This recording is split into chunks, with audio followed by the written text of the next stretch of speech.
राजेंद्र बाबू बहुत सादगी में अपना जीवन व्यतीत किए। शुरू में उनकी शिक्षा दीक्षा जो हुई यही स्थल पर हुआ जहां आप लोग हमसे प्रश्न कर रहे हैं, जहां जैसे पर आप उनका मतलब जीवन काल शुरुआत बचपना यहीं से शुरुआत जी हुआ। जी यहीं से उनका बचपना शुरुआत हुआ।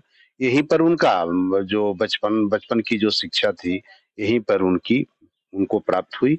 और उसके बाद यहाँ से वो हथुआ चले गए। हथुआ कुछ वहां जाकर के वो पढ़ाई किए। उसके बाद फिर उच्च शिक्षा प्राप्त करने के लिए वो कोलकाता प्रेसिडेंसी, छपरा और कोलकाता हाँ वहां पे जाकर के जी उच्च शिक्षा हाँ की उच्च प्राप्ति शिक्षा की प्राप्ति वहां पर किए। प्रेसिडेंसी कॉलेज में जाकर के उन्होंने अपना नामांकन कराया था कोलकाता में। वहां से अपना जो लॉ की डिग्री थी उसको उन्होंने प्राप्त किया।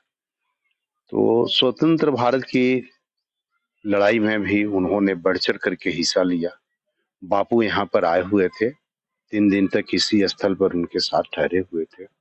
और जब जब भी बापू की जहां भी आंदोलन हुआ वहां राजेंद्र बाबू उनके साथ खड़े रहते थे, उनके पीठ पीछे खड़े रहते थे। और इस देश की आजादी लेने में उन्होंने अपना बहुत बड़ा योगदान देने का काम किया। अच्छा, और आज डॉक्टर राजेंद्र प्रसाद जी के कहानियों को, उनके किए हुए कार्यों को आज हम किताबों में पढ़ा करते हैं और ये शख्सियत आज भी देखने को ये मिलता है। और हर भारतवासी के चेहरे पे जब राजेंद्र प्रसाद जी की कहानियां जब सुनाई जाती है तो एक बहुत बड़ा खुशी का चमक दिखाई दे पड़ता है। मगर क्या आज खलता है हम लोग को इस बात को देख करके, राजेंद्र प्रसाद जी का जीवन काल जिस तरह से हम लोग पढ़ा करते हैं और संघर्षपूर्ण जीवन काल सुनते हैं, तो आज के नेता में ऐसा कभी किसी नेता में देखने को मिलता है? इस पे आप अपना मंतव्य रखना चाहेंगे कि एक राजेंद्र प्रसाद थे और आज के नेता में क्या कुछ देखने को मिल रहा है? जी, बात आपने बहुत अच्छी कही कि जो राजेंद्र बाबू की कृति और कार्य था, जो उन्होंने काम किया, हम लोग प्रत्येक साल उनकी जयंती मनाया करते हैं। इस स्थल पर भी लोग आते हैं, प्रत्येक साल आते हैं, उनकी जयंती मनाई जाती है। लेकिन जो उनका कृति और कार्य था, यही दुख लगता है कि जो उनका कृति और कार्य था उसको अपने जीवन में अपना करके हम लोग नहीं करते हैं।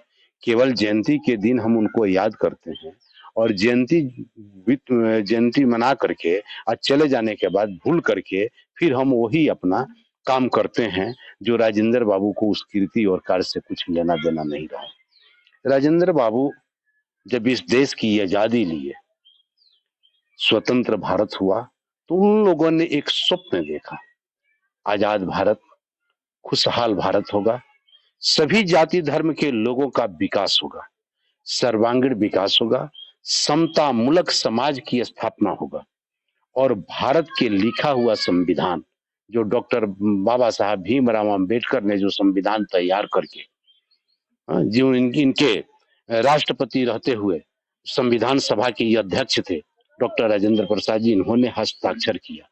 तो यही जान करके इन लोगों ने किया और यही उन लोगों का स्वप्न था कि अपना देश का संविधान होगा, अपने देश के नागरिक ही शासक होंगे और अंग्रेजों को इन लोगों ने भगाने का काम किया।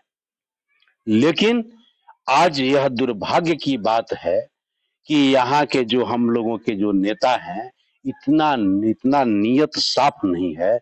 हम लोग नफरत की दीवार खड़ा करके समाज को विभाजित करके जो ये राजनीति करते हैं, यह राजनीति का स्वप्न जो है डॉक्टर राजेंद्र प्रसाद जी का नहीं था, बापू का नहीं था, सुभाष चंद्र बोस जी का नहीं था। जिन लोगों ने जो स्वप्न देखा उस स्वप्न के साथ आज के नेता विश्वासघात उन लोगों के साथ करते हैं। ऐसा नहीं होना चाहिए, ऐसा नहीं होना चाहिए। जिस तरह से आरजेडी नेता सत्येंद्र मिश्रा जी ने तमाम बातों को रखा, तो कहीं ना कहीं हमारे इतिहास के पन्नों में जिस तरीके से डॉक्टर राजेंद्र प्रसाद जी का कार्य को दिखलाया गया है, महात्मा गांधी जी के संघर्षों को बताया गया है और तमाम देश के राजनेता को ऐसी कई कृतियों को उकेड़ा गया है पन्नों में इतिहास के, जो जब हम पढ़ते हैं तो हमें वो संघर्षपूर्ण दिन याद आता है। मगर आज केवल और केवल हम